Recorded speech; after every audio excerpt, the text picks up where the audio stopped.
एक छोटे से कार्यक्रम में हम बस ये कहना चाहेंगे कि काफ़ी दुखद बात हो सकती है ऐसा, जो आज शहादत दिवस हम लोग वीर भगत सिंह नाम समझ सकते हैं। वीर भगत सिंह, वीर शब्द आप कह सकते हैं जिसको अंग्रेजी में हीरो बोलते हैं। हीरो का हिंदी शब्द अर्थ क्या होता है? वीर।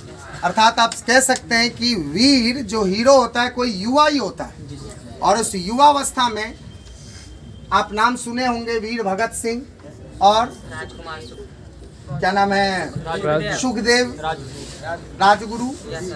इन लोगों को 23 मार्च 1931 तो आज 23 मार्च है, उसी दिन क्या किया गया था, अपने जीवन का अंतिम रूप देखने को मिली थी, जो आपको फांसी के रूप में प्राप्त हुआ।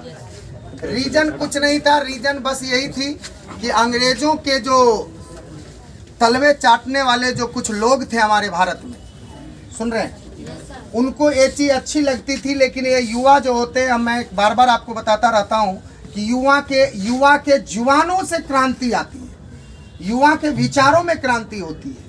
और ऐसी क्रांति देखने को जो मिली हमको, हम लोगों को, ये खासकर क्या नाम बोले हैं, भगत सिंह के माध्यम से, जो अपने कम उम्र में, मात्र वो आपको 23 साल, सोच सकते हैं 23 साल बहुत ज़्यादा उम्र नहीं होता है कि बहुत ज़्यादा होता है। इतने कम उम्रों में उन्होंने क्या किया, देश को एकदम माने सहर्ष वो जो है सो अपना क्या किया, मृत्यु स्वीकार किया, फांसी स्वीकार किया। वो कहा कि इससे अच्छी जीवन तो समझिए हम जिंदा रहने के बावजूद भी नहीं जी पाएंगे। इतनी बड़ी गरिमा, इतनी बड़ी महत्वाकांक्षा के लिए मैं ऐसा काम नहीं कर सकता हूँ जो आज देश में ऐसा हो रहा है। इसलिए बेझिझक उन्होंने क्या किया, फांसी के फंदे को स्वीकार किया, और एक शहीद के रूप में जो है सो आज स्वर्णिम अक्षर में उनका नाम दर्ज है, और उसी का आज जो है क्या है, शहादत दिवस। और मैं कहना चाहूँगा, अगर उस समय जो भी महापुरुष थे, अगर कोई अगर मेहनत करते, कोई अगर थोड़ी सी भी अगर दिमाग लगाते, अगर थोड़ा सा उसको अपील किया जाता कोर्ट में, तो जरूर क्या हो सकता था, उसकी फांसी रुकवाई जा सकती। जो भी महापुरुष उस समय थे, मैं उनका नाम व्यक्तिगत नहीं लेना चाहूँगा। सोच सकते हैं अंग्रेज क्या किया, उनको पता है कि जो भी फांसी का जो, जैसे कोर्ट में हम लोग अर्जी दाखिल करते हैं, कोई पेश करते हैं अपना हलफनामा, तो क्या किया, सोचा कि अब इसको तो कैंसिल कर नहीं सकता है, तो वो कहा कि अगर एक इसका बचने का एक ही उपाय है, जो इंग्लैंड के कोर्ट से आपको एक करना पड़ेगा। इंग्लैंड के कोर्ट में आप अपना अपील दायर कीजिए, वहीं से बेल मिलेगी। वो जानता था कि ये तीनों युवा ऐसा नहीं कर सकते हैं, इंग्लैंड नहीं जा सकते हैं, उसको व्यवस्था नहीं है, उसको कोई माध्यम नहीं है, इसीलिए एक ही मौका दिया था। जबकि आप जानते होंगे हमारे संविधान में आज भी नियम है, अगर फांसी भी होती है तो एक दो ऑप्शन ऐसा मिलता है, या तो उसको उम्र कैद में बदला जाता है, या कुछ क्षमा याचना भी मिलती है, कुछ उसकी अंतिम इच्छाएं भी पूछी जाती है, बहुत सारी बातें होती हैं। लेकिन ऐसा कुछ नहीं किया गया, और हमारे युवाओं के प्रति जो है सो देखिए उसी जमाने से शोषण किया जा रहा है। तो मैं इस तमाम युवाओं को यही कहना चाहूँगा कि आप एक ही बात समझ लीजिए कि अपने समर्पण का भाव रखिए, अपने अंदर वो क्या कहते हैं, आत्मविश्वास जगाइए, जो सही को सही कहिए, गलत को गलत कहिए। इससे ये शिक्षा हमको ये मिलती है कि गलत है तो गलत है, कोई चीज़ सही है तो सही।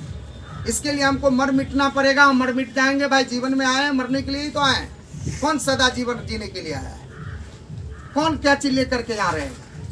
लेकिन जो सबसे बड़ी चीज है वो हमारी मातृभूमि। और कहा भी गया, आप सुने होंगे,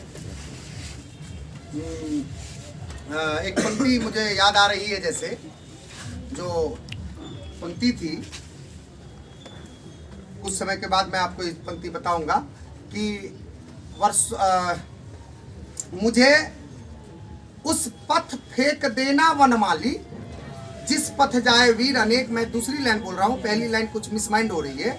मतलब मुझे उस पथ में कहता है फेंक दीजिए, उस पथ में फेंक दीजिए जिस पथ से जाए वीर अनेक।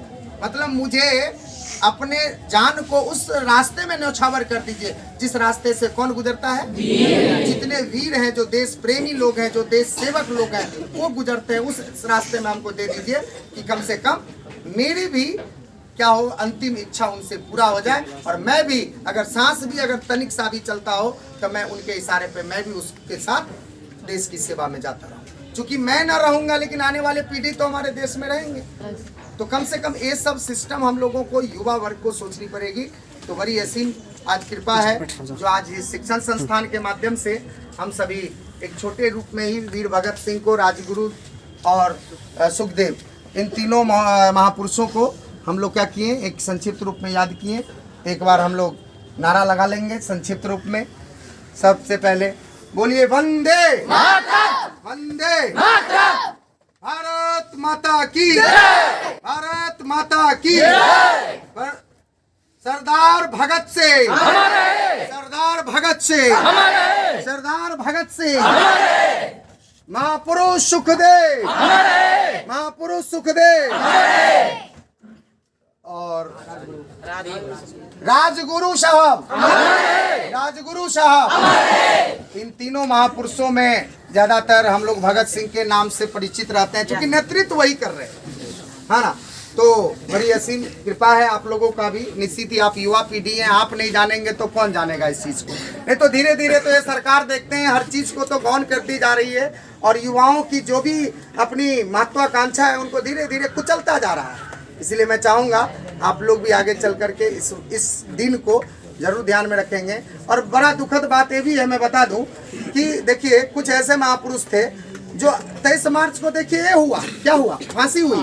और 2 से 3 दिन के बाद कराची अधिवेशन बुलाई गई, कांग्रेस अधिवेशन में, है ना। और उसमें जो है सो उसको क्या किया गया, उसके पिताजी को, भगत सिंह के पिताजी को सम्मान पूर्वक एक अपना उल्लू सीधा करने के लिए कि हमको लोग ये ना कहे कि मतलब कि इनका ही हाथ है भगत सिंह को ये करने में, इसलिए उनको कराची अधिवेशन में उसके पिताजी को ले गया, हाँ, कि चलिए आपको ये करते हैं। लेकिन वही व्यक्ति जो कराची अधिवेशन में ले गया महात्मा क्या ना इसको भगत सिंह के पिताजी को, अगर वो जितना सहानुभूति उनके पिताजी से था, वही व्यक्ति अगर चाहता तो भगत सिंह का फांसी रुकवा सकता।